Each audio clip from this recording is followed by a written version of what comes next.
Perkenalkan, nama saya Seren Keiko Sepanya Gosrey. Di sini saya akan membuat langkah-langkah. Saya akan menunjukkan langkah-langkah bagaimana saya membuat trigger di database menggunakan MySQL.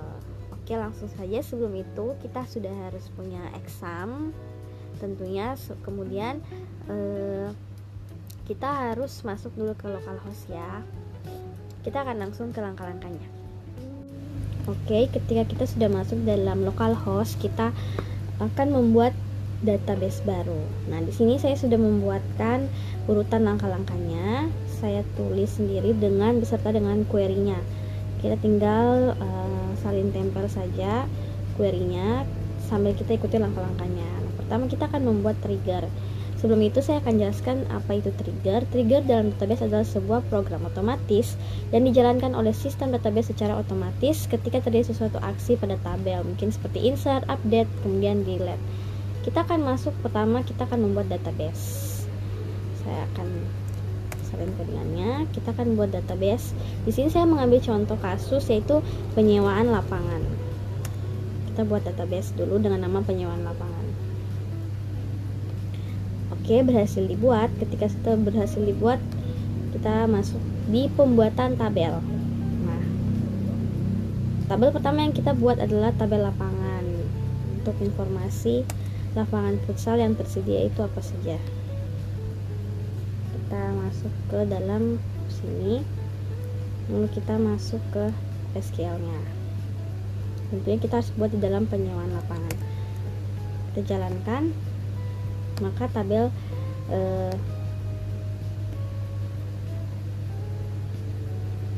kita refresh dulu, mungkin dia belum masuk. Nah, tabel lapangan sudah masuk. Kemudian kita buat tabel yang kedua yaitu tabel pelanggan. Query-nya saya salin, kemudian saya tempel lagi ke SQL atau query-nya ke dalam sini. Kita jalankan. Sudah berhasil, tabel pelanggan sudah masuk. Kemudian tabel yang ketiga yang kita buat adalah tabel booking, berisi data transaksi penyewaan lapangan oleh pelanggan. Kita masuk ke SQL-nya lagi, kita salin query-nya lalu kita jalankan. Oke, sudah berhasil. Tabel terakhir yang saya buat di sini yaitu tabel lapangan log. Nah, ini tabel lapangan log ini digunakan untuk menyimpan catatan perubahan data pada tabel lapangan. Ketika mungkin terjadi edit data pada lapangan atau penghapusan data, maka akan tercatat di dalam tabel ini. Itu tabel lapangan log. Oke, sudah jadi 4 tabel yang sini yaitu booking, lapangan log, dan juga tabel pelanggan. Next, kita akan masuk terhadap pembuatan triggernya. Sebelum itu kita buat dulu ya foreign key dari ID lapangan ke kolom di ID lapangan. Nah, ini biasanya saya sudah kasih masuk otomatis. Tinggal kita masuk ke tabel booking, kita pindah ke struktur, lalu kita lihat relation view-nya di sini sudah ada, tinggal kita save aja seperti ini, lalu kita save.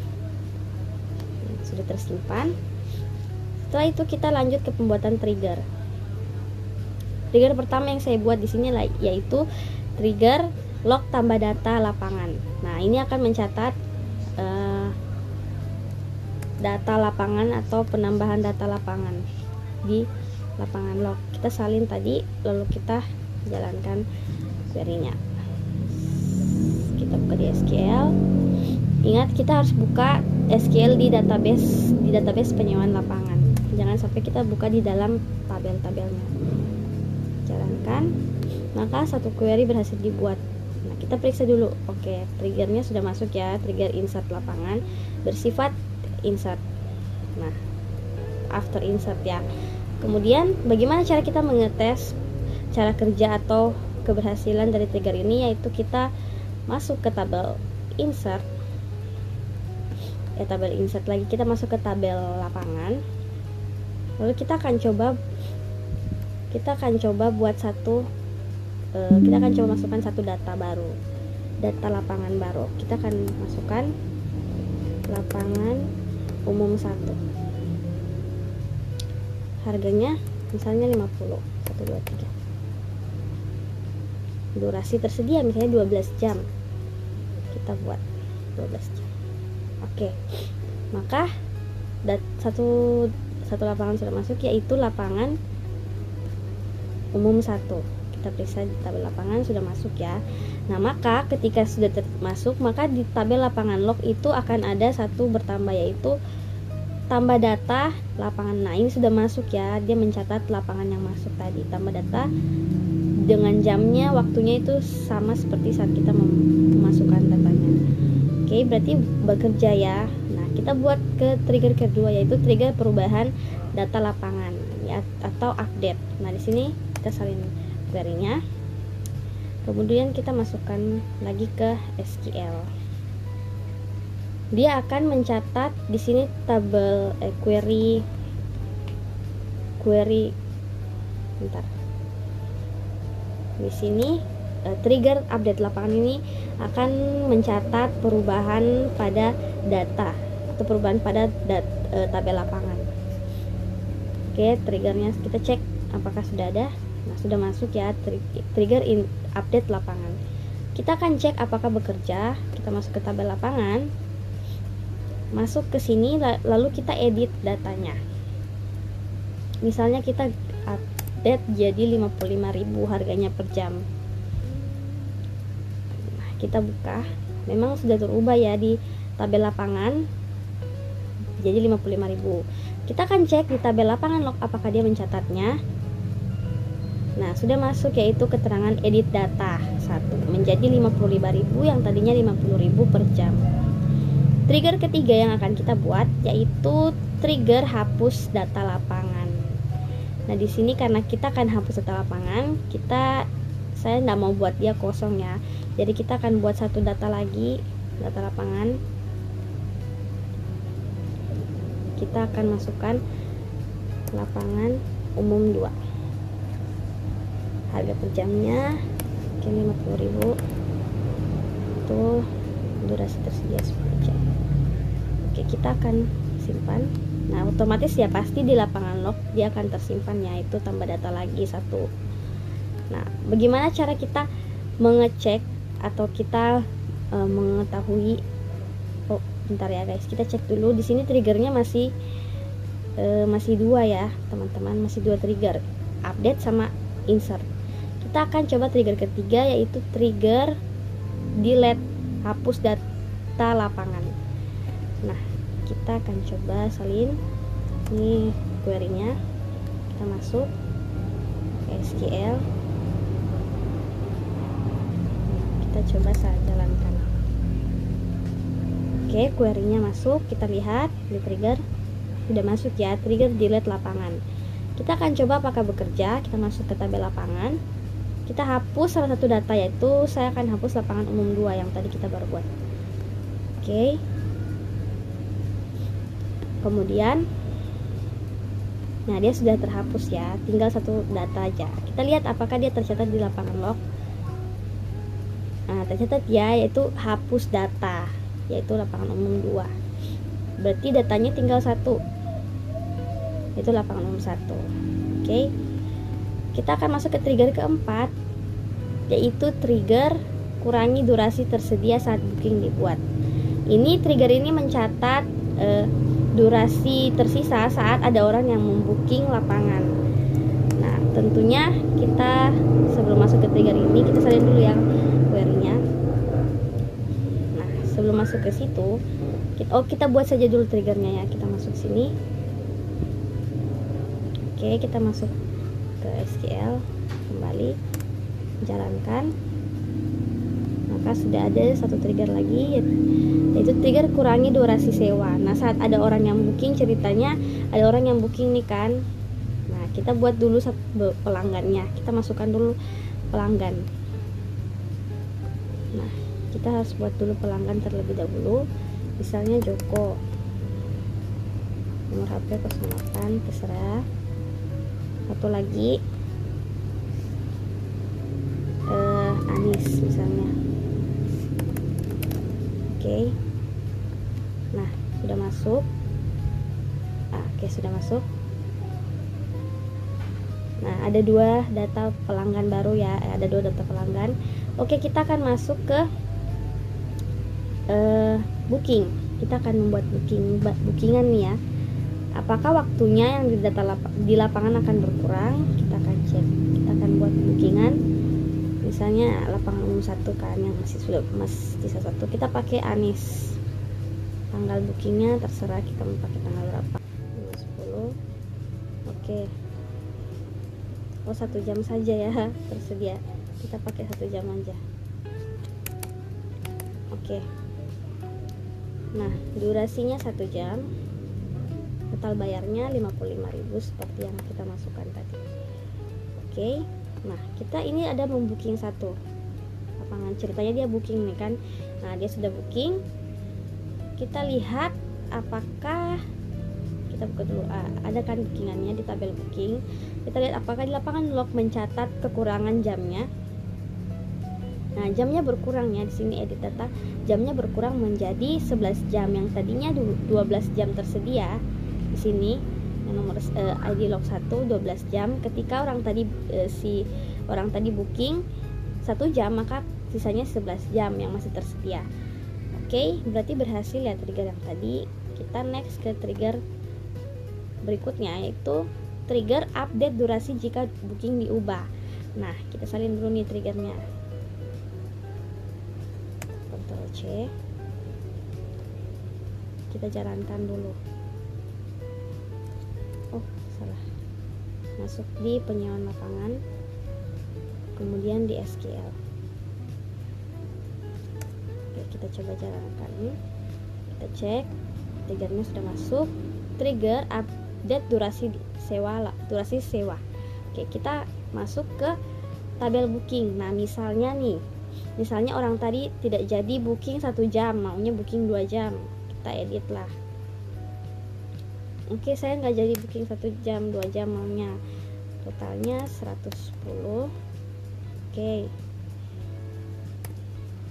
Nah, otomatis di sini dia berubah menjadi durasi jamnya 2 jam ya di sini. Nah, kita lihat apakah lapangan log mencatat durasinya terkurang berapa jam. Nah, menjadi 10 jam yang tadinya 12 jam. Orang tadi kan sewa 1 jam, berkurang 11 jam. Dia nggak jadi sewa 11 jam, dia sewanya 2 jam, maka berkurang 2 jam jadi 10 jam yang tersedia saja. Nah, itu berarti sudah berhasil ya. Oke, trigger berikutnya yang akan kita lakukan, trigger terakhir, trigger ke-6, yaitu trigger mengembalikan durasi jika booking dihapus. Nah, ketika misalnya kita salin dulu ya, SQL-nya kita jalankan dulu query-nya. Query menghapus bookingan. Kita jalankan. Oke. Nah, sudah masuk, kita cek. Berarti ada 6 trigger ya. Sudah masuk. Restore durasi sewa. Nah, misalnya orang yang tadi itu bilang, "Kak, saya nggak jadi sewa ya, maaf." Nah, jadi otomatis adminnya harus menghapus bookingan atau membatalkan cancel bookingannya ya. Nah, ketika booking di cancel, maka durasi lapangan yang tersedia akan kembali menjadi 12 jam. Seperti itu ya harusnya. Nah, kita coba hapus bookingan ini, bookingannya si orang tadi booking 2 jam. Kita hapus ya. Oke, maka di lapangan log akan mencatat kembali 12 jam. Oke, nah di sini sudah kembali 12 jam ya. Masih tersedia, jadinya tersedia kembali 12 jam. Oke, mungkin itu saja dari saya untuk bagaimana kita langkah-langkahnya membuat trigger menggunakan contoh kasus penyewaan lapangan futsal ya judulnya mungkin itu dari saya. Terima kasih. Oke, langsung saja kita masuk di oke, saya akan buka file saya dulu yang ini, dan di sini saya cantumkan tadi seperti saya bilang langkah-langkah membuat commit dan juga rollback. Nah, dalam MySQL transaksi ini digunakan untuk memastikan bahwa beberapa perintah SQL diperlakukan sebagai satu rangkaian proses. Biasanya dimulai dengan start transaction, lalu kita akhiri dengan commit atau juga rollback yang akan kita coba kali ini. Nah, query pertama yang kita coba itu ini, kita salin, lalu kita coba tempel isinya. harus di luar ya, di luar sini di SQL-nya, jangan di dalam tabel. Kita tempel, kita coba jalankan. Nah, berhasil ya. Start transaction-nya berhasil, insert into berhasil. Nah, ada 3 data yang saya tambahkan. Dia akan dikomitkan di sini, dikomit. Oke. Kita kembali lagi ke sini. Bagaimana dengan rollback? Kalau commit itu dia akan tersimpan otomatis dan dia akan permanen. Kalau rollback dia akan kembali. Nah, di sini kita coba ya yang rollback. Karena ada select, delete dan juga kita kembali melihat apakah dia tersimpan atau tidak. Coba kita jalankan yang ini. Jadi saya akan jelaskan ketika hasilnya keluar. Nah, ini juga berhasil. Nah, dia berhasil. Dosa salah sekali. Harusnya, nah, tetap dia tidak akan bertambah. Nah, ini kan data yang tadi kita tambahkan kan, yang 2 ini. Tadi lapangan ini tuh sudah ada sebelumnya. Nah, kita lihat di sini. Start transaction, oke, berhasil. Ini berhasil. Insert into-nya ini juga berhasil. Nah, kita lihat. Tapi ketika kita buka lagi kembali, dia nggak tersimpan ya. Yang tadi, yang DE itu, data yang tadi itu dia tidak tersimpan karena kita menggunakan delete di sini ya. Walaupun dia sudah berhasil di sini, dia akan membuka dari square yang tadi dia terlihat, cuman dia akan terdelete lagi, kemudian dia akan kalau kita lihat lagi, maka dia akan datanya kembali seperti semula, seperti yang query yang kita jalankan yang di commit tadi. Dia tidak tersimpan, cuman dia berhasil, tapi dia akan rollback, dia akan kembali ke data sebelumnya. Oke. Setelah prosedur ditetapkan, kita bisa mulai mengumpulkan query-query yang ada dalam prosedur ini. Nah, kita mau masuk ke query berikutnya yang akan kita coba. Kita akan buat store prosedur baru dalam lapangan. Nah, start transaction ini dapat kita masukkan ke dalam store produce. Apa itu store produce? Itu adalah struktur kode dari, itu kayak dia untuk menyimpan sesuatu. Nah, strukturnya itu seperti create, begin, or replace dan juga end. Nah, create ini untuk membuat sesuatu yang baru, begin itu perintah untuk mulai, or replace ini biasanya bisa ada atau dan bisa juga tidak. End ini untuk yang mengakhiri query-nya. Nah, kita akan masukkan store produce tambah lapangan yang pertama. Kita salin. Oke, sudah ada ya, kita salin. Kita akan coba jalankan.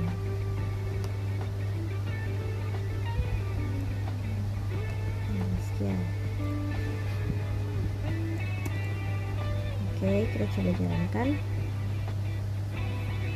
Nah, dia berhasil ya, teman-teman, dia berhasil. Kemudian kita baca dulu. Sekarang kita akan membuat atau memakai store produce yang sudah kita buat. Untuk menjalankan yang tadi, kita harus call tambah lapangan. Nah, kita jalankan kodenya ini. Bagaimana memanggilnya atau menjalankannya, kita pakai query ini. Oke, dia sudah terpanggil, dia sudah aktif. Maka kita harus melihat. Nah, kita lihat akan bertambah 2 data lapangan seperti ini. Nah, 2 data lapangan akan bertambah. Tadinya kan ABC, sekarang ada AB lagi. Mungkin kita harusnya kita salah ya guys. Kita harusnya buat ED, tapi tidak apa-apa ya, kita lanjut saja. Tapi memang berhasil karena sudah bertambah 2 data lagi. Berarti commit yang kita buat tadi itu berjalan, makanya dia commit. Tapi kalau query-nya salah maka dia akan rollback. Nah, next kita akan cek bagaimana jika error atau salah. Kita buat prosedur baru lagi. Kita harus ini dulu, refresh dia. Nah, ini prosedurnya sudah masuk ya guys. Tadi tuh belum masuk. Tadi sini sudah masuk. Nah, tambah lapangan. Sudah masuk ya. Oke, kita lanjut. Bagaimana jika error? Nah, kita akan mencoba query yang salah. Store produce lapangan error. Coba query yang ini. Salin. Kita tempel.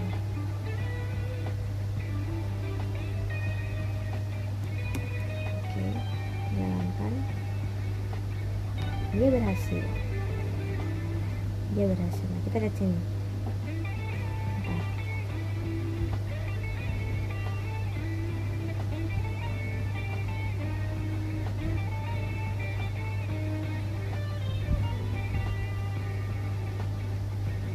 Untuk menjalankannya kita akan, nah, query pertama yang sempat dijalankan nambah lapangan pusat 1. Query kedua error karena 12 bukan angka. Nah, kita lihat yang tadi kan guys. Yang tadi itu di sini itu dia 12. Nah, dia mengikuti tipe data kita yaitu 12. Tapi di sini yang lapangan yang pertama ini, yang lapangan saja, ini kan lapangan 1. Dia berhasil karena dia tetap mengikuti tipe datanya itu angka, INT kan, integer. Nah, yang ini yang kedua yang lapangan saja, dia itu gagal karena dia masuknya itu 12 berupa huruf, sedangkan tipe datanya itu masih string. Nah, dia tadi sudah berhasil memang. Di sini teman-teman bisa membaca ya, kenapa bisa error dan kenapa tidak merah, sudah dijelaskan. Nah, untuk menjalankannya kita pakai ini dulu, kita call datanya dulu.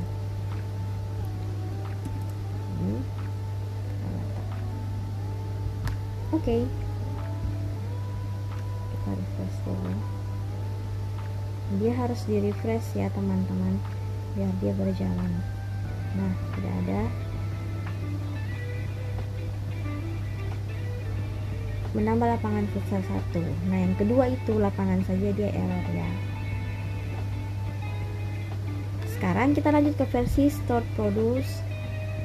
Prosedur lanjutan dengan penanganan error menggunakan kode SQL stat dan save point. Seperti gambar yang kita sudah tetapkan. Store produce tambah lapangan 4. Nah, tadi kan itu yang ke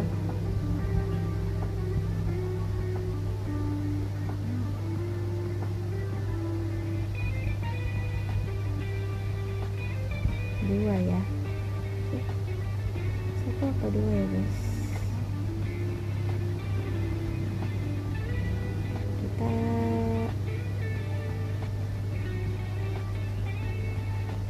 coba jalankan query. Oke.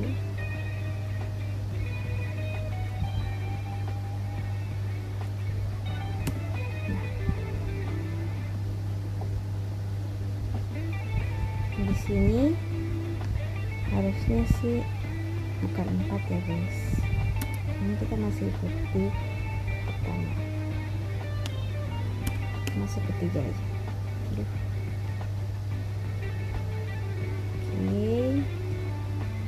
kita masuk ke yang tadi kita ganti 3 ya. Kita akan jalankan. Oke, hasil. Kita panggil call data. Nah, ini kita akan ubah jadi 3, call tambah lapangan 3.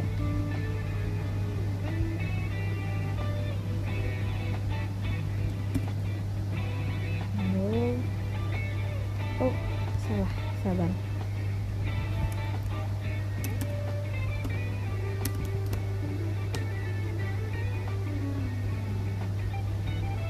Oke, dia masuk ya guys, dan dia berhasil. Kita refresh dulu.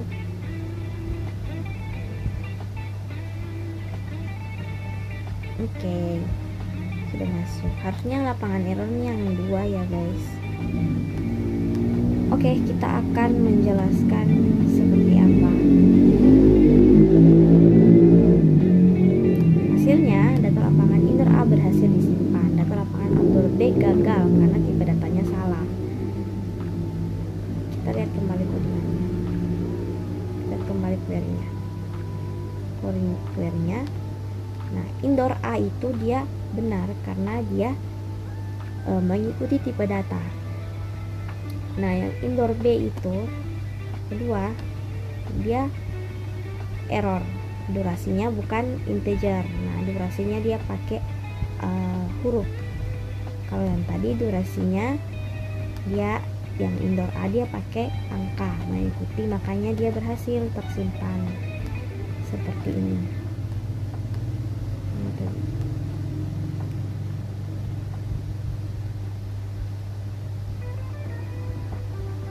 Kita lihat di lapangan.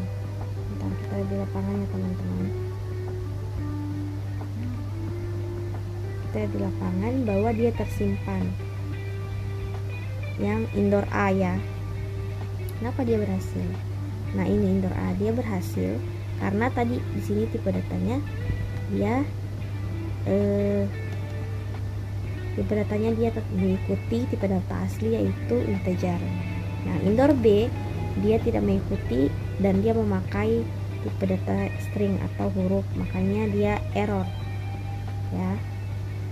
Ini bisa dibaca sini penjelasannya teman-teman.